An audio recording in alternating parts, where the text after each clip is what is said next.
Hey, folks, this is Byron from the Tap Dot Wrestling Podcast Network.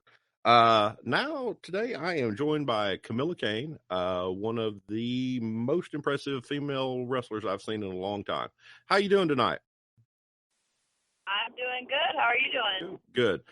You're on the road. I love doing interviews from the road. We seem to the fans like to hear what the talent is doing between shows. Yeah, because y'all stay busy. I keep seeing your name. I keep seeing your picture on cards. It'll just pop up my Facebook and Twitter, and there you are. You're working all over the place these days. That's good. That's what I like to hear. I like to hear that people are I can't see, how I'm popping up on other people's things, so people keep telling me that, so that's always good to hear. Yeah, that's good exposure. That's good exposure. So you've been a very busy woman these last few months. We first got introduced to seeing you at AWE events. And you did the Roar show last Monday night. Go ahead. What were you saying? I was saying you were at the Roar show last Monday, and you did a couple of beatdowns there. Yes. You dominated Aspen Rose, I believe her name was, in the match, and then afterward you caught Priscilla Kelly after her match and took her out. A little speaker on the stage. She attacked me after my last match at AWE. Yep. I was victorious there. I was just celebrating, and all of a sudden I felt her on my back, biting my neck. So, and it turned into a brawl. Got a cut on my face and everything. Oh, so yeah, you were bleeding. We were there. Oh, well, yeah, it looked like you got her back pretty good. Yeah, I do. You know what I'm saying? I can't just let someone do that to me. No, you can't ruin your street cred. Exactly. That's what I like about women's wrestling today. Is it is very visceral. It's very emotional.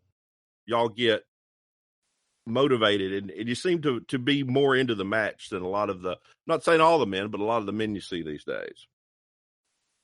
Yeah, for sure. I mean, us women, we are emotional creatures, so we definitely hold grudges and take stuff in the next match, and I feel like it helps with the storylines a little bit. Yeah. Yep. Who have your favorite matches been with? Favorite matches so far was actually, have you heard of Dynamite Dee? I've heard the name. Yeah, she's down.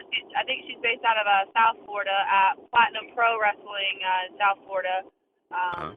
It was actually a title match, and it was when I won the titles. That's probably been my favorite match thus far, just in the sense that we went like a good 12 minutes. It was a title match, so we had a lot of action going on, and I mean it was actually one of my very first matches, and Dee was a great leader there in the ring at the same time, kind of letting me, kind of asking, like what sort of stuff do you do? And like even though I was green and new, she still, let me kind of do my thing as I let her do her thing. We were both very, I like to work a little snug, and I like people to work snug with me, so that's been one of my favorite matches so far. And that was at Platinum Championship Wrestling? Platinum Pro Wrestling down in South Florida.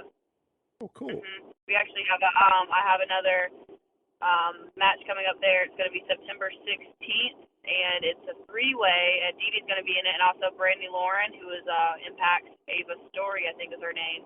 And it's going to be an Iron Woman match, so we're going 30 minutes.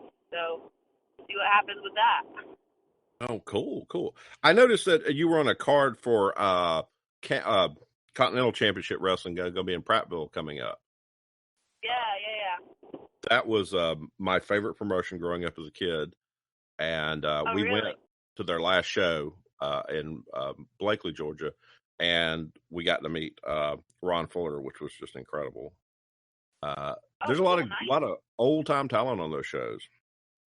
Yeah, this is a promoter I talked to on the phone for a good bit of time actually, and he was telling me all about it. And so, when I choose to do shows, I want to make sure that I'm comfortable talking to the promoter, make sure it's legit and everything like that. And I felt like that was a good thing he had going on over there, so I decided to do it. Cool. And also Dr. Tom Pritchard's there, and he does a lot of women's training camps for Rise and Shimmer. Okay, cool, yeah. He's a great wrestling trainer. Now, but you're already a tough woman. You play football. Yes, sir. On the Atlanta Steam. Now, I was not aware until last 6 months that Atlanta had a team in the Legends Football League. And apparently y'all play right up here in Gwinnett, right? Yeah, the Infinite Energy Center. But, you know, you might not ever know that because there's only 4 regular season games in the year and only 2 of them are at home. So it's not like you have many chances to come out and see. Yeah. So if you get a chance to catch a game, you got to make sure you get a chance. Oh, that's cool. So did you play a lot of sports in high school or college? Oh man, growing up, I was the kid that played every sport. You know what I mean? From soccer, I did dancing, basketball, swimming. I mean, I swam since I was 4 years old. I'm actually a really good swimmer. A little known fact about me. And then I actually went on to play Division I softball in college on scholarship. So. Oh, that's awesome. At Campbell University in Bowie's Creek, North Carolina, the middle of nowhere, North Carolina. That's great. College sports is awesome. And you had a scholarship, you said. Oh, yes. That was, I mean, honestly, like my favorite sport was volleyball, but I knew I would have either gone only D2 or if I went D1, I probably wouldn't have gotten that much money. Yeah. So I was kind of just naturally very good at softball, even though it was my favorite sport, and I knew it would pay for school, and so I kind of had to make a mind over heart decision there, and I didn't want to deal with a whole bunch of student loans, so that's smart. I went to softball route. That's cool. Yeah, I'm still paying my student loans 20 years later. So. Exactly. That's cool. And we had talked at Roar. You're developing a series, like a YouTube series thing. Oh, yeah. Okay, so, well, I was sitting at my apartment one day thinking, and I was like, you know, I have some free time here and there. I want like a little project that will kind of like entertain myself, and if everyone else enjoys it, that's great. But it's almost like a video diary for me later on down the road. And I was like, what could I do? And I was sitting there, and like it was what's that guy that he does the food show, the diners, drive-ins, and dives. Oh yeah, Guy Fieri. Yeah, Guy Fieri. And I was thinking, I was like, because my dream job, another little known fact about me, is actually like that kind of job, like get sent around everywhere and just eat food at cool places. Yeah, and so I was like, I want to do that on my own. And with wrestling, like you know how it is, we're always in a new town, city, and so I was like, when I go somewhere new, I'm just gonna try my very best to make a little time, go to a local spot, like no chain restaurant, a little local spot, and try something, and then have another wrestler or something like that tag along with me and get people from my Facebook and Twitter to ask questions that they want to know about that wrestler that I'm with, or even about me, and sort of chill and laid back, just eat, kind of rate the food of that place, and then have a little interview with whoever I'm with. So. Oh, that's a great idea. That's also the kind of thing that can go viral and be a big exposure for you. Yeah, definitely, especially a little bit down the road when I have the formula in place. I already have some pretty good names that said they'll come on the show, so that will definitely be interesting. But for right now, I've got to get the formula down and some graphics and stuff and figure that part out. That's cool. And is you going to be doing it on YouTube or? Yes, YouTube. I'm just going to post everything up to my YouTube page. I'll let people know whenever I post it. It's kind of be hopefully a weekly thing is what I'm aiming for. Cool. What is the name of your YouTube channel? Well, the name of the show is going to be called Kitchen Killa with Kamilla. That is the name of it. Well, that's pretty catchy. Oh yeah. And I saw you went for your first episode to one of my favorite restaurants. Oh, the Vortex. You like that place? Oh yeah. Yeah, I had a couple people tell me, because I asked, the first thing I did, which is what I'm going to kind of do for the rest of them. I said, I just put a little note out there on my social media account saying, hey, I'm going to be in Atlanta. Where's a little local spot I should eat? I had a couple people tell me the Vortex, and so I looked it up. And honestly, the reason I went there is because it looked cool. Like, there was a bowl on the outside. So I was like, that place looks neat. And you can't really go wrong with a burger, so I decided to go there. That's usually the thing I get when I go to a new restaurant is a cheeseburger, because if you mess that up, you can't get anything else done right. Exactly. No, I totally agree with you. Now, do you cook on your own? Is that something you're passionate about, or just like to eat? So no, I like to eat. When I cook, I just cook the regular chicken, rice, and stuff, and I try to be pretty healthy during the week. I'm not crazy or anything. Like, I have a sweet tooth bad. I usually eat something sweet at least once a day. Mm-hmm. But yeah, just chicken and stuff like that. Actually, the most cooking I ever did in my life was in college. I was vegan for a little over a year, and being vegan, you have to cook all of your own stuff, because that was a challenge, because I did it during softball season too, and so I would have to pack up my cook and pack up my stuff in a little cooler for the whole weekend, because we'd go to places like Olive Garden as a team, and you'd be surprised, because I was a very strict vegan. So even there, they use egg noodles. Uh-huh. So like as a strict vegan, you can't even eat that stuff. So that was definitely you have to learn how to cook when you do that. Well, what inspired you to be a vegan? Honestly, the reason I did it at first was because it was New Year's coming up, and everyone makes their New Year's resolution, and I was like, I don't know. I personally don't really believe in New Year's resolutions, because I think you should just make a change, whenever you want to.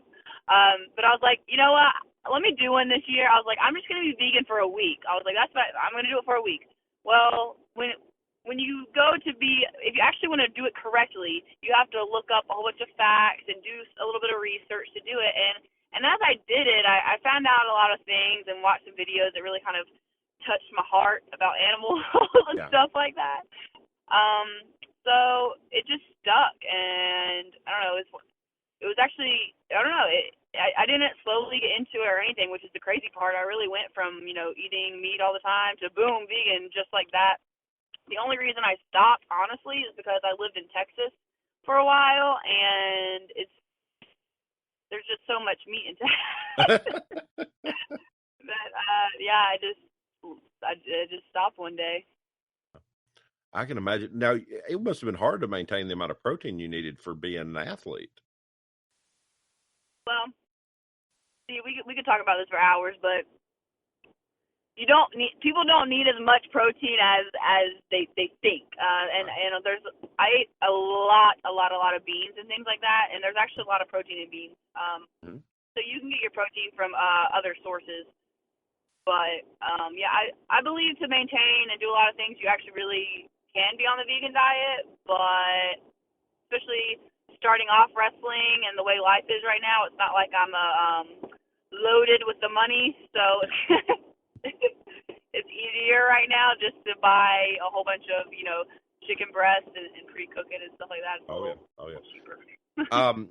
We have a real good relationship with this promotion out in Colorado, and one of the guys out there, his name is Mario Vanger, and he goes by the handle Sugar Free. And we've done 2 interviews, and at least half of the interview both times have just been him, dietary tips, and him. Oh yeah. And the last one, he actually was cooking on the Skype, and I was watching him prepare his meals for the week with his chicken and his rice and all. And it was fascinating. Oh yeah, that's cool. Yeah. The thing about it is, I hate getting into debate, because try being a vegan and talking to anyone about protein intake and stuff like that. It was always just a headache. So the thing that I've discovered, and even with my own body, is that really no one diet is going to work for everyone. And you know what I mean? There's some people that could eat cakes and cookies all day long and look amazing and still go to their doctor's appointment and everything's fine. And if that works for you, then do it. You know what I mean? Like, I was able to do that. Whatever makes you feel good. By the time I hit 40, all my previous sins had came back to catch me all at once. Hey, making it to 40, that's pretty good. It hits some people about my age now, like 20, like 24, 25. So 40 is pretty good. You got lucky. It was a rude awakening. Rude awakening for me. So I've already said when I'm 65, I'm giving it all up and I'm eating cake for breakfast. I don't care. 65, that's my cutoff date. That's when I'm just going crazy. Oh yeah. Well, I've been a pharmacist for 20 years, and I see people that are terminal, and then they decide to give up smoking or eating. Or it's like, but you're in your 80s. Why now? You've made it this long. Exactly. No, I totally agree. You might as well double up on it at this point. Go for it. So I saw that you're going to be at WrestleCade in November. Yes, I'm very, very excited about that. Oh yeah, we were going. We had booked our tickets and our hotel room about 2 weeks ago, and you're going to be with a promotion that's bringing a lot of stars. That AML Wrestling. AML, yep, that's right. It's going to be a lot of stars they're bringing. It actually all happened because of Twitter, which is pretty cool. And that's another thing too that I before I got into wrestling, I didn't realize how important like I never used Twitter really before I got into wrestling, and I have a lot of fun with it now, interacting with some fans. And like I said, that's the reason I kind of got on WrestleCade is I had a couple people like shout them out and say, hey, you need to get Kamilla on your show, and we just started talking from there, and boom, it happened, and it worked out perfect because I'm from North Carolina, Durham, North Carolina. Oh, so it'll just be a short drive. Exactly. So I'm going to go there for Thanksgiving. Like last year, I wasn't able to go home for Thanksgiving, so WrestleCade is bringing me home for Thanksgiving pretty much, and then I get to go do something I love, and my family can come see me do that as well, so I'm very excited. Oh, so are you going to have a match there? The match is not for certain yet. They're going to look into, because I know Queens of Combat is going to be there, and so maybe if something opens up with Queens of Combat, doing that, I might be able to get in a match in there, which would be awesome because there's a lot of really good girls that work for them, so I would definitely be interested in getting in a match in with them. Cool. I said I've seen you at AWE and Roar before, but those guys put on such a unique show. And it's not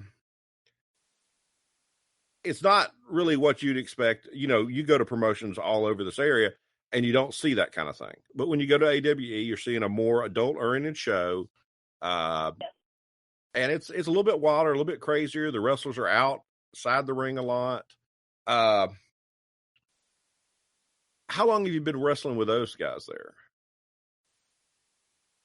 When was my first? I will tell this to everyone right now, I'm the worst with like dates and remembering stuff like that. Oh, I write everything down in my phone. Yeah, it was this summer was the first show. Hold on, let me think of maybe July or something like that. Oh, you were on the card of the Evolve show because I believe you sat behind me and Nick. You and I can't ever remember the name. Yeah, that was the very first one. That was the whenever that was the one that was mixed with Evolve and AWE. That was the first show that I was on with AWE. That was a wild experience, and eating at the Mexican restaurant next door was also a wild experience. Yeah, you know what is very crazy is he pulled into that little lot. And I'll tell you what, anyone that's interested in going to the AWE show and that location, do not judge it by the outside, because I pulled up and I was like, what in the world is this place going to be like? But it's a great place for wrestling. Oh my gosh. The venue is gorgeous. Like, yeah. It was so crazy. I never expected that to be on the inside. So never judge it by the cover, I guess. Oh, yeah. Nick got down there first. I had to take my daughter to orchestra camp down in South Atlanta that day. So my girlfriend is dropping me off, and as she pulls in, there's a guy basically vomiting right outside the sidewalk. She's like, what the hell are you doing? Right, yeah. Like, well, we're going to wrestling, honey. I'll see you later. Welcome. Yeah, welcome to wrestling. Yeah, it's wrestling's different. Wrestling's different. I've been going since I was a kid, and AWE is a different environment, but everybody is so nice. Oh, yeah, definitely super. I mean, even my very first show, they were all heckling me, giving me a terrible time, and then I would see, and then afterwards I saw a couple of people in the bathroom or around, and they were just as nice as can be. So I like the fact that they can separate, separate the two and still have fun with it, and just enjoy the product that they put on there. I mean, Josh and Murder work really, really, really hard to create storylines and keep them going, and just they put in a lot of effort to do that. So I always appreciate promoters that put in that type of effort. Oh, they're serious fans as well as serious wrestler and wrestling people. It shows. It shows. And they get a lot of talent in there, so you're getting to go up against some of the top names. Oh yeah, for sure. That's very very blessed and lucky to be able to kind of jump right into that sort of stuff, and that's another thing that's helped me get my name out there. Not only the stuff that I'm doing, the people I get to go up against, they have good names, and people see that I'm hanging in there with them and everything like that. So that's also been a good thing for me. Yeah, definitely. And you were saying social media was important. You learned how important Twitter was. And they do a good job they put their stuff out there online. They got a lot of good pictures, a lot of pretty graphics. And that helps because our podcast has benefited from Twitter more than anything else. Oh, for sure. I'm pretty active. Like my favorite kind of social media thing before I got into wrestling was always Instagram. I always loved Instagram, and I never really used Facebook that much or Twitter. But since I've been wrestling, it's to kind of get my wrestling stuff out there, it's definitely been Twitter number 1, and then Facebook number 2, and then Instagram is still just pretty pictures and whatnot. But that's another thing that I would say to any promotion, because I've actually worked for a couple of promotions that were great. The people were great, the talent was great, the fans, it was a good turnout, but their social media, they didn't really do anything with it. So how would anyone ever know about it? You know what I mean? So sometimes I go to certain places, and I actually have a little bit of marketing advertising background anyway from when I went to college, and I just want to be like, can I take over your stuff for you? Yeah. Yes. You need help. Basically, I've been in Atlanta for 20 years, and I've been sitting right on top of a lot of these promotions and never heard of them until we started doing this. Exactly. No, I totally agree. I don't understand. I guess it's an older thing. We were dealing with a promotion that all they wanted to do was put flyers in windows. And that's great, but that's not going to bring anybody in from the other side of town. Exactly. They got to get that exposure. They got to get some people are super against it because they're like, no, we're old school. But I mean, you can still be old school all you want and mix that with. I mean, you got to do what you got to do, and today you got to use Twitter and Facebook and stuff like that. So it is what it is. We're in that age, and wrestlers are out there promoting themselves. We were laughing about White Mike earlier. That guy knows how to promote himself, even if he's stirring controversy. Yeah, it is what it is. Your name's out there, then it's out there. People are talking about you, so he knows what he's doing. Yeah, and he's getting booked because of it. When we saw him Monday, I'm like, hey, dude, how's your booking going? He goes, really good. I'm like, well, keep up that thing with the whipped cream. He's making shirts out of it. Yeah, I bought one. He got one in my size. Damn right I'm going to buy one. That's awesome. That's awesome. And it goes to a guy. That's the good thing about any wrestling. It goes to a guy I like. He benefits from it. I get something I like to show and wear and support him. So it's a win for everybody. Everybody is so approachable in indie wrestling. There are people that don't come out. Yeah, there are people that don't come out after the matches. There are people that don't worry about selling their stuff. They don't have T-shirts or they don't know how to promote themselves. But people out there shaking hands with the fans and talking to people. It's great. It's a great environment. Yeah, I agree, and that's the thing that I'm really enjoy, because I think some people, they want to like really fast track their stuff, or some people want to talk bad about the indies and things like that. But there's so many moments and special special things about the Indies that I think is, you know, people can really appreciate and grow to love. Like I'm really enjoying this whole journey and process thus far because, like you said, you get to be your own. You get to be your own like advertising person, your own marketing person. You're in charge of your own bookings. Like I think that freedom and everything is super super cool. And like you said, being able to go on Twitter or in face to face and interact with the fans like that is awesome. Where do you see yourself going with this? You've got football. You've got you're working on this project to do your video diary thing and the interviews and stuff. Where do you see yourself going in the future? So where I'm going in the future is I see myself in WWE, honestly, and being a huge superstar. Because the football thing, I kind of did that just to try, but my true passion is wrestling. I started wrestling before I started the football thing. I started training for wrestling, and then I got into football just for, you know, something extra to do before I started doing matches and stuff like that. So wrestling's number one, and that's my true passion. I'm kind of a gypsy soul a little bit anyways. I like being on the go. I like the sort of living out of a suitcase type thing. And I mean, with WWE, you pretty much, if you're on loops and stuff like that, you're leaving Friday and coming back on a Tuesday. You only have, you know, 3 days at home, and then you're on the road again. Mm-hmm. And I want to, especially with WWE or anything like that, I want to be able to get out there, and I like the things they do with like Make-A-Wish and being able to go to schools and talk to kids, because that's something I'm like super super interested in doing, and I love, you know, going out and helping and volunteering. So I just want to be able to kind of reach out and get on a bigger scale so I can help others and talk to them and, you know, make a change a little bit.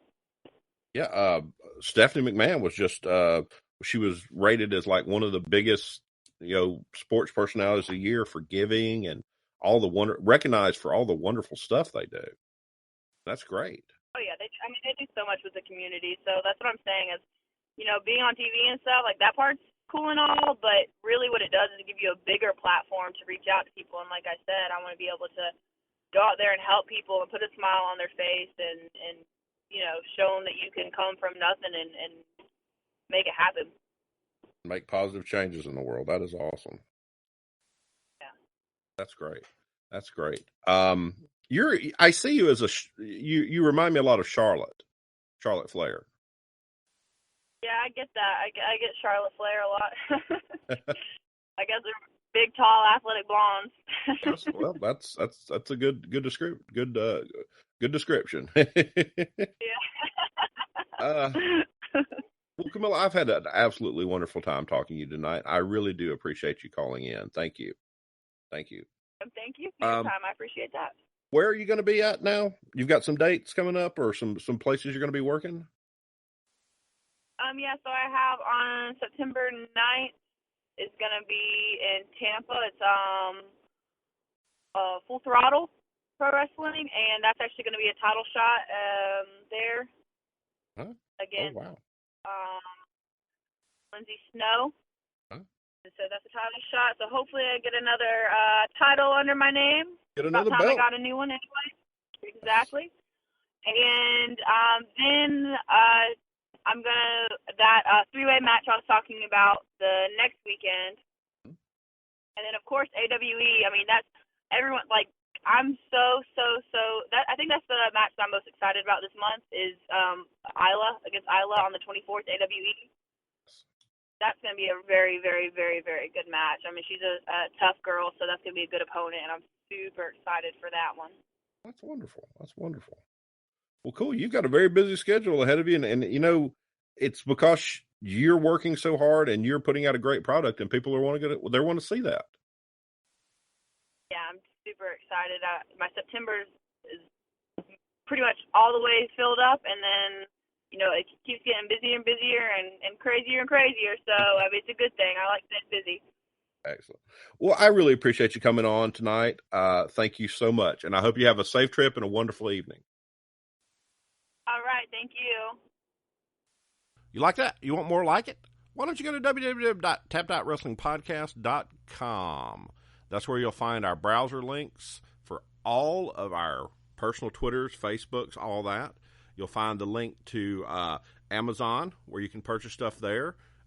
Through our link, we get a kickback. The Fight app, you can buy all your indie wrestling all the way up to Ring of Honor right there. They give us a kickback.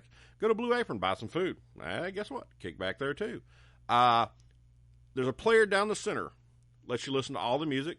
You can find the links to iTunes, Google Play, all those other places to listen to it, or just listen to it right there on your desktop. Subscribe. Big thing to do, guys. You got to subscribe. You get everything brand new. You like us on social media, Tapped Out Wrestling Podcast on Facebook. On Twitter, we're at Tapped Out Pod. And also, I'm at Myron the Mark TOP on Twitter.